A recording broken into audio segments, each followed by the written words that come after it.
It's been an exciting season for the Utah Utes, and we're talking about it and recapping some of the best moments as we near the Utah's second half of the season going into the Washington State game on today's Locked On Utes. You are Locked On Utes, your daily podcast on the Utah Utes. Part of the Locked On Podcast Network. Your team every day.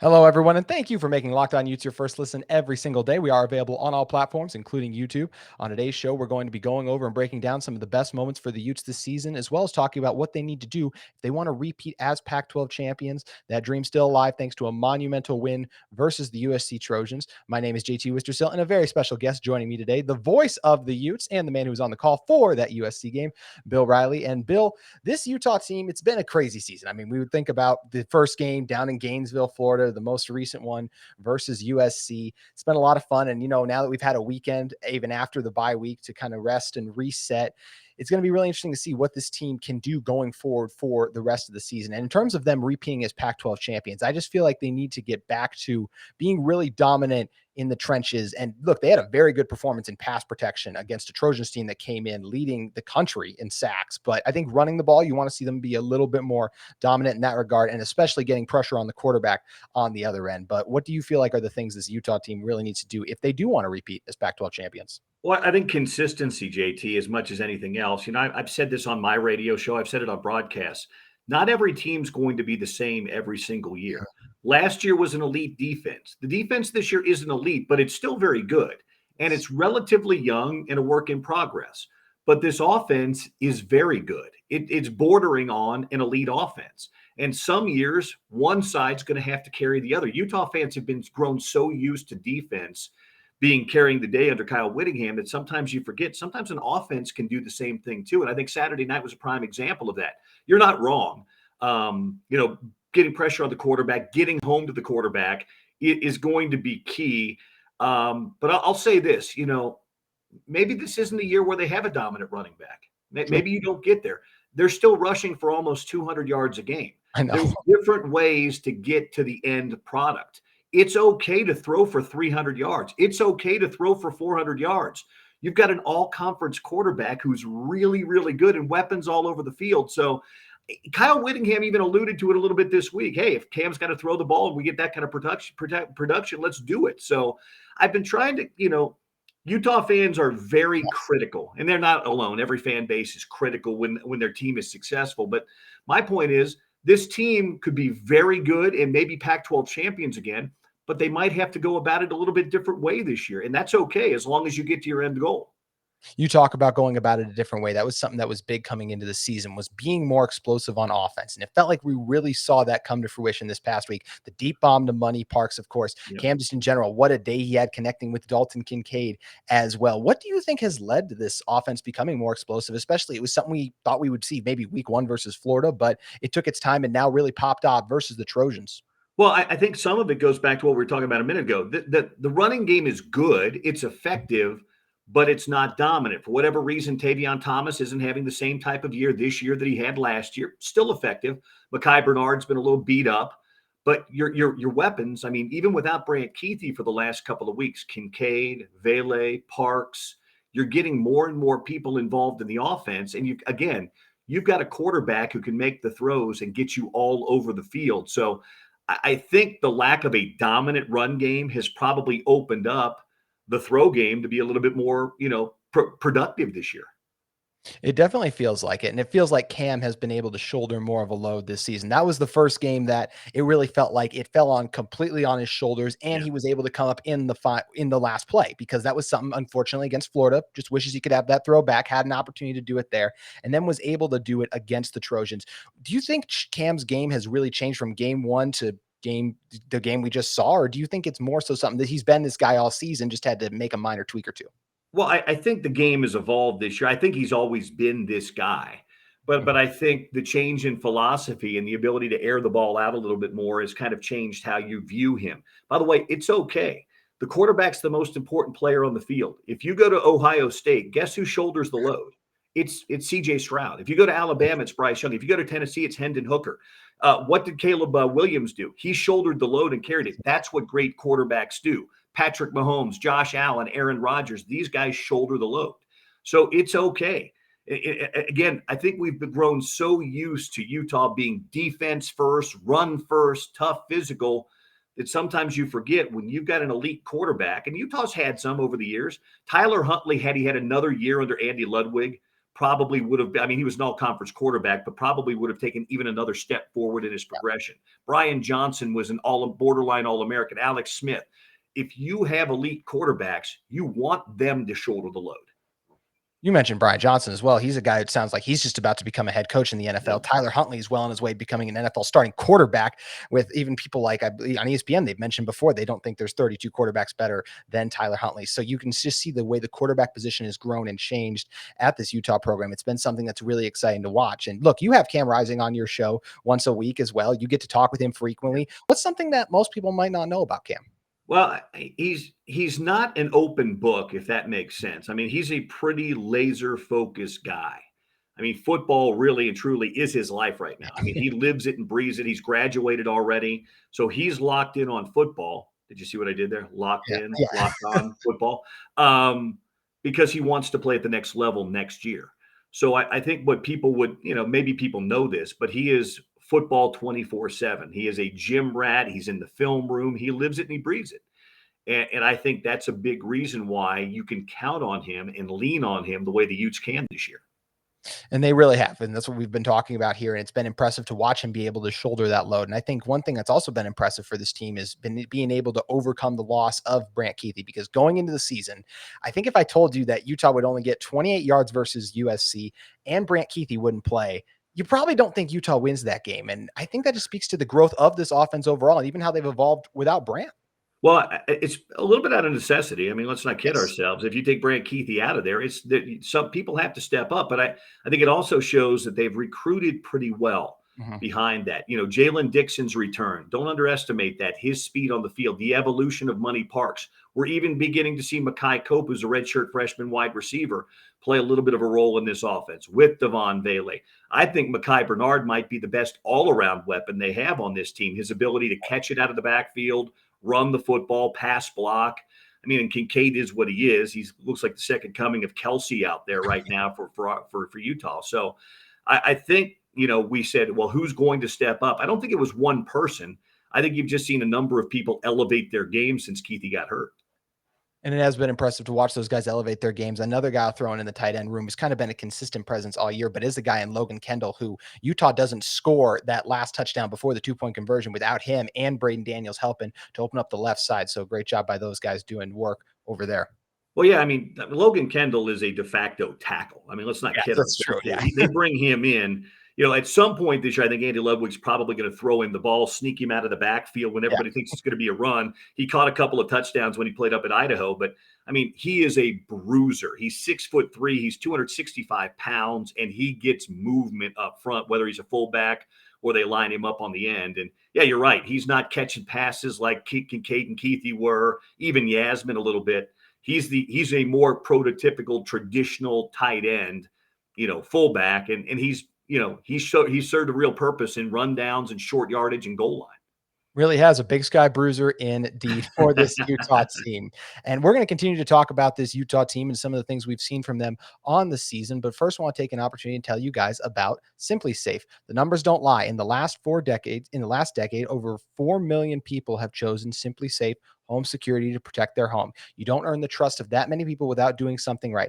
At Simply Safe, your safety is the only thing that matters. They have additional 24/7 professional monitoring. Simply Safe agents call you the moment a threat is detected and dispatch police or first responders in an emergency, even if you're not home or can't be reached. Simply Safe blankets your home in protection with advanced sensors for every room, window, and door. HD security cameras for inside and outside your home. Smarter ways to detect motion. They only alert you when a threat is real, and even hazard sensors that instantly detect fires, floods, and other threats to your home. Make sure you guys customize the perfect system for your home in just a few minutes at simplysafe.com/lockedoncollege. Save 20% on your Simply Safe security system when you sign up for an interactive monitoring plan and get your first month free.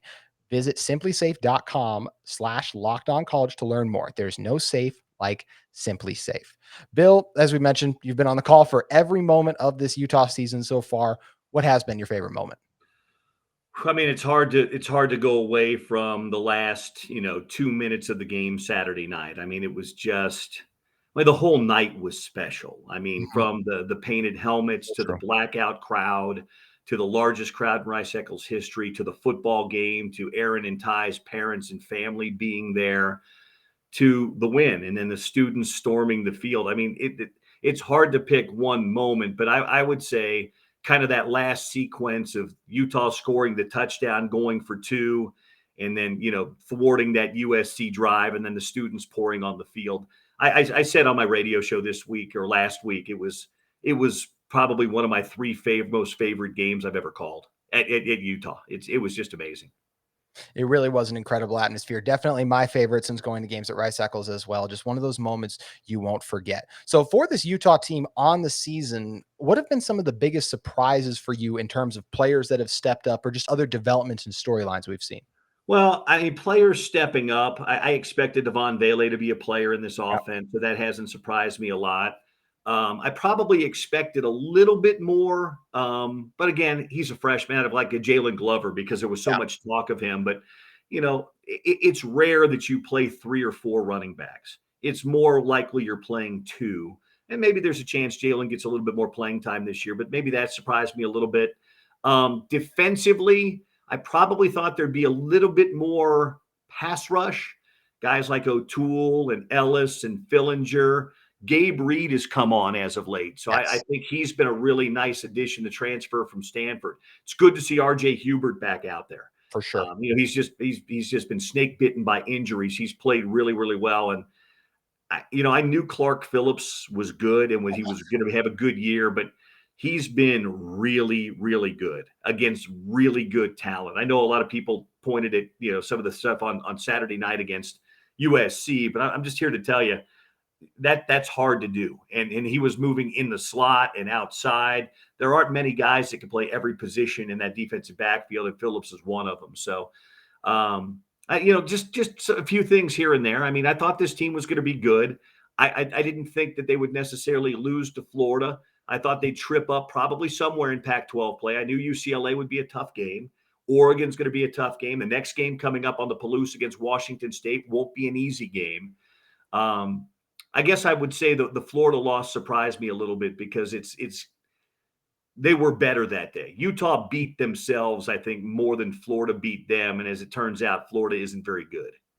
Yeah, that does make it interesting. And I want to ask you about that Florida loss in a second, a little more. But I think you make such a great point about Clark and even the rest of Utah's secondary in this. There's a reason when I kind of opened up with this about just some of this Utah team struggles. I started with the pass rush because you look at it, it's like, well, they gave up a ton of passing yards. Well, it's really hard to cover for like 8 seconds, which is Yeah. the third down play of the game. Caleb Williams literally had 8 seconds before he decided to tuck in and run it. And guys were so far down the field and still covered, by the way, that Williams was able to run for 55 yards on that one. So it's one of the things that's so challenging and why this Utah secondary is still really a strength for this team going forward. But you mentioned that Florida loss, and I am curious, that was kind of one early on in the year. It doesn't matter as much now. I feel like in terms of originally college football playoff success, we were kind of talking about that earlier in terms of seeding. When you have two losses, you're not going there anymore. But in general, in terms of this team's just when we do see the college football playoff rankings roll in, as in for what kind of bowl game they'll end up in, and there's a lot of football to be played along with that as well. How do you think we'll view that Florida loss at the end of the season? Just knowing it still was Billy Napier's first game as head coach, and they got a really fired up Gators team. Well, again, college football first games are just so hard because you don't have a preseason, and the atmosphere was tough, and they were fired up. And like I said, Utah was kind of its own worst enemy in that game. They didn't tackle very well, but even with 27. that being said, they're off. The offense moved the ball well enough. Yes. They did. I mean, they get stopped on the goal line, and I'm still convinced. I saw two different angles that showed Cam was in on third down. They didn't review for whatever reason. And then, of course, the turnover on the late in the game in the red zone and the end zone at the other end. Utah was the better team that day. You're right. At the end of the day, they're not going to the playoffs now. That loss won't matter as much as long as they run the table in the Pac-12 and get back to a Pac-12 championship game. But it was a first game. It was a first game in a hostile atmosphere, and they looked like they were playing a first game because they made a lot of self-inflicted mistakes. And part of the reason Utah had 27 missed tackles in that game was because of some of the inexperience at the linebacker position for this Utah team. And one guy that, interesting enough, of course, went to Florida is Mo Diabate. Now, Diabate is a guy who's made a couple of really great plays on the season, but on some of the bigger plays Utah's given up, whether it's missing a tackle or over pursuing and getting himself out of position, he's cost this Utah defense. How do you feel like he's going to play through the stretch run now that the Utah is pretty much on till the end of their season? Well, I mean, you hope that he's dialed in now. He's had enough time in this defense now. He's played with these guys in now, 4.5, 5 games. So you would hope, being the veteran player he is, that he's now ready to go and that he's now ready and kind of more dialed in, because Utah can't afford not to have him be. Those 3 guys have to play well at linebacker, and Diabate is the most veteran of those 3 guys. When you watch a game like the USC game, some of the Florida game, some of the issues come to mind as well. How much of those defensive struggles do you feel like fall on the players versus coaching things that maybe Coach Scally and the other coaches have maybe failed on it, for lack of a better word, or in terms of preparation or of just a game execution kind of thing? Well, I mean, you can't blame Morgan Scally or Kyle Whittingham for a guy missing tackles. That's 27 missed tackles. That's 27 guys that were in position to make a tackle that didn't make a tackle. I don't think you can blame coaching staff on that. Now, scheme, when you dial up pressure and blitzes, that comes down to coaching. And maybe, but again, nothing's ever black and white. There's always shades of gray. And I think that's the case here. I think if you were to ask Morgan to go back, it's always easy to armchair quarterback in hindsight and things like that. But, if we're divvying up blame, I don't know, 60%, 70% of the players, because again, they're the ones out there playing. They're the ones out there taking bad angles. They're the ones out there missing tackles. I know coaches always say we've got to coach them better, but come on. These guys are high-level Power 5 Division I players. They know how to take angles. Sometimes you just get sloppy or forget your technique. But, it's again, shades of gray. The coaching staff bears some responsibility, but I'm always one that says players play. And you put the players in position, players play, and coaches coach. And so ultimately, I think the more of the blame usually goes to the guys that are actually on the field, whether it's pro or college.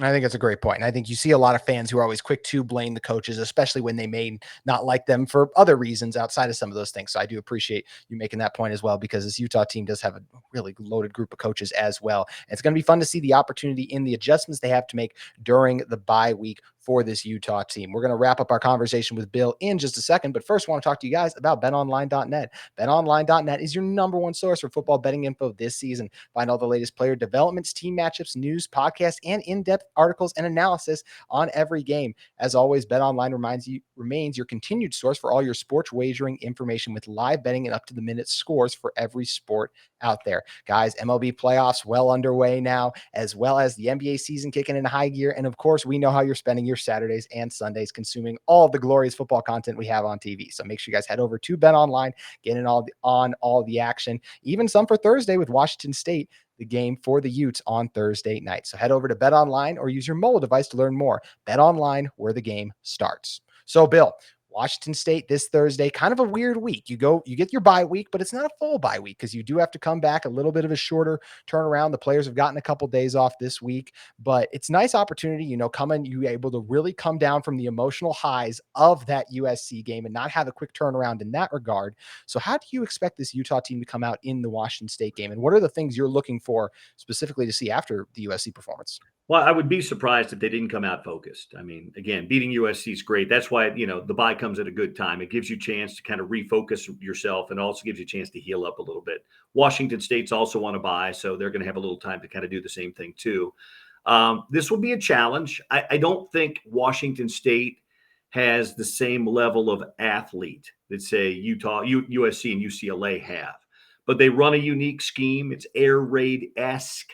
Not quite air raid, but pretty close to it. It's what Cam Ward ran at Incarnate Word before he transferred, and his offensive coordinator came with him from Incarnate Word to Washington State.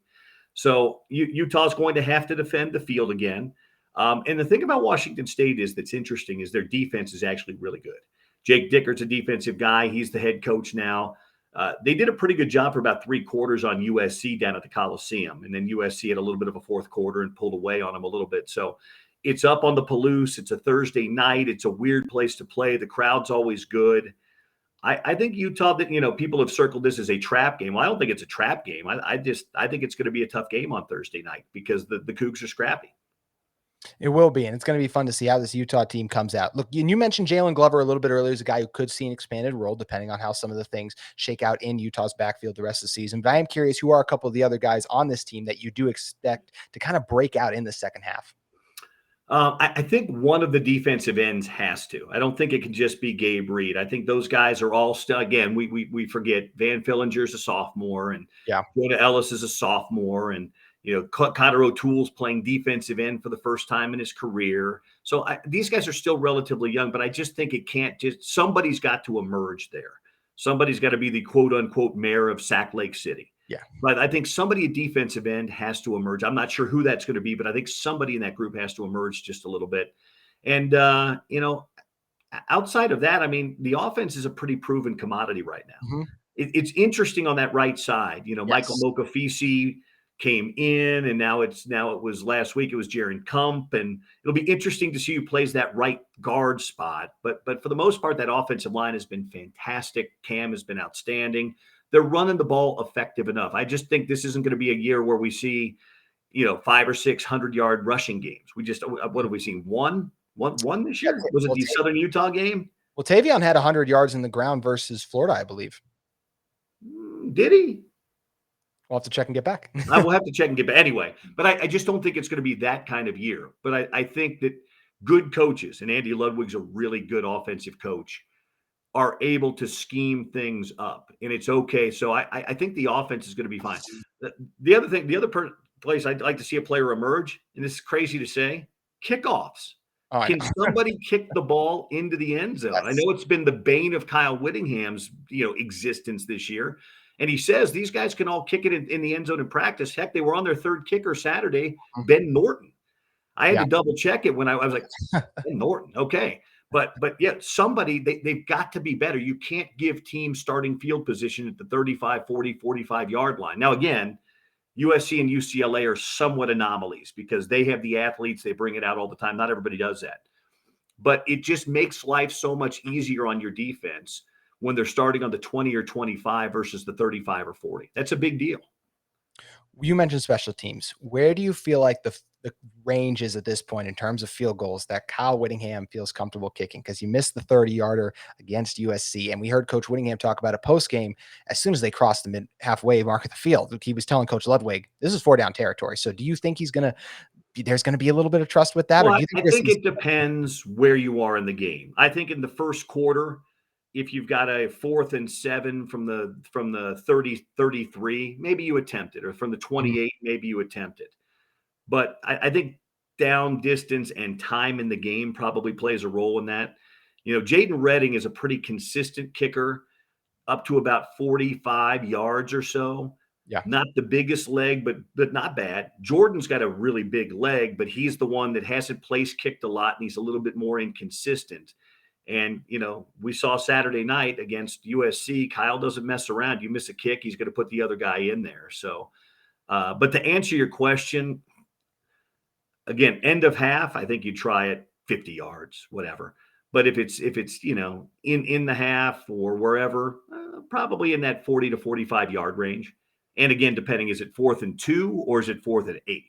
I think that can make a difference too. Very true. And Bill, just to bring this full circle, we kind of talked about how different this Utah team was on the season. So I did check. Tavion did have 115 yards on 23 carries in the first game of the season.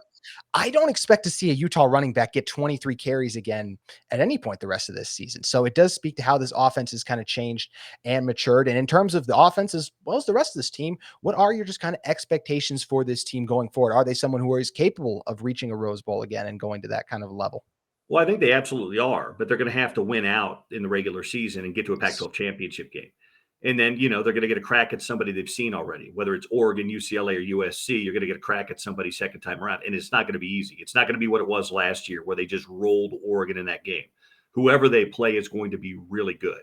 If it's UCLA, You've got to defend DTR and Zach Charbonnet and all that fly motion stuff. If it's USC, look out Caleb Williams and the dudes again. Heck, it could be Oregon. I mean, Oregon. They could set a real, they could send a real statement. So who knows? But I definitely think Utah's got a real chance. Every game they're going to be favored in almost every game. I'm not sure the game at Autzen if they'll be favored. It'll be close, but they'll be favored in every other game, and they should win every other game. And I think if they win out, they'll probably be back in Vegas. It's going to be fun to see if they're able to do so. So, Bill, really appreciate you joining us. If you guys want to get more, Bill, make sure you guys tune in to ESPN 700. Make sure you guys give him a follow as well on Twitter at ESPN 700 Bill. And make sure you guys listen in this Thursday as Bill will be on the call. Bill, appreciate you for joining us. JT, thanks. Anytime.